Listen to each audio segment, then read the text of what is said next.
To any parents watching this, time doesn't wait for anyone. It doesn't have to be the perfect picture. Just take a step and do it.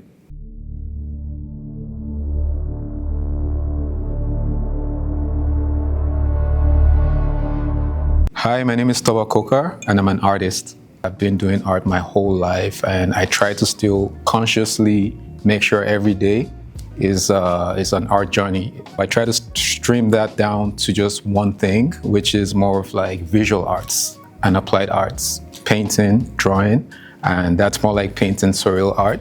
That way I can tell stories and people can focus on not just the art itself, but also the story of the process. As a parent, as a worker, and self-employed individual, I try to manage it, just giving myself a good schedule, Monday to Thursday, focusing on art and family, and Friday, Saturday, Sunday, I can give that to my side job, which I consider my art as the full-time jobs. Because art gives me life, it gives me purpose, it gives me sanity, and every other time I focus on just making money somewhere else in a different career, but every time things don't work out in those careers, I always have to fall back to art because there's so much in my head that I have to process every day.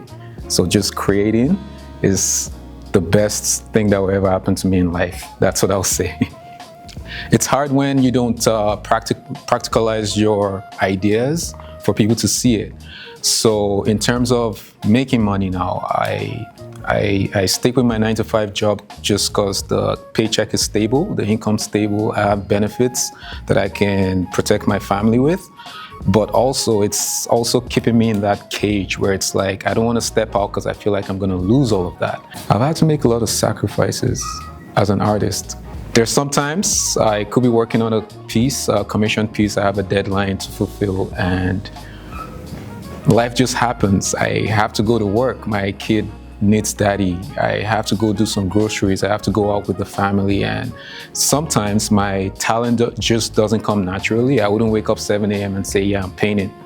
I let it come naturally because I have to be in that flow. I can draw anything at any point, but sometimes to be in that mood, it's unconventional. It could be at 3 a.m. in the middle of the night.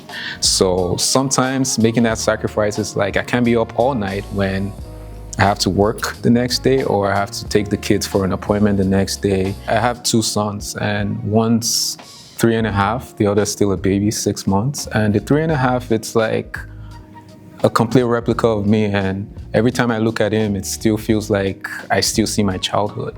And I notice he's picking up a lot of habits and good habits and talents that I exhibited as a kid. So it's like I see myself in him so much. It just makes me understand the kid more, where it's like I can nurture your skill. And he's a fan of Spider-Man right now, so he always wants me to sketch anything for him. And the fact that he knows that I can do it always makes him come back for more. To any parents watching this that's an aspiring artist or creative or just anything in general where you're trying to work out of the regular 9-to-5, I'll say life is always going to be overwhelming. It's never going to be underwhelming. So it's either you pick yourself up and do the things that you could have done when your kids were 5 compared to them being 18 and it's too late. So time doesn't wait for anyone. It doesn't have to be the perfect picture. Just take a step and do it. My success will be people understanding the message and the stories being told in my pieces, and also just having that fulfillment that I know that I've done the work and it was done in the best way that I could. I feel like every art journey is personal. So there's some things people wouldn't teach you compared to what people will show you. And when you experience life and you see some things that you might take for granted or people might take for granted, it's up to you to speak up about it. And in my own case, just going to school, being in different cities, being around different groups of people, different demographics. I was the only male black student in my art classes, so there was that big discrepancy with the age and just how you communicate with people. So I had to learn, with anything, you have to speak up for yourself. No one's going to speak up for you. And when you're explaining your artwork, there's subject, like art is subjective. Everyone has their own say. You're going to face criticism, but just make sure that whatever it is that you're doing, you have that fulfillment in yourself. that this is what I'm working on, and this is what I've worked on, and this is what I'll work for. My name is Pabakoka, and this is Blank.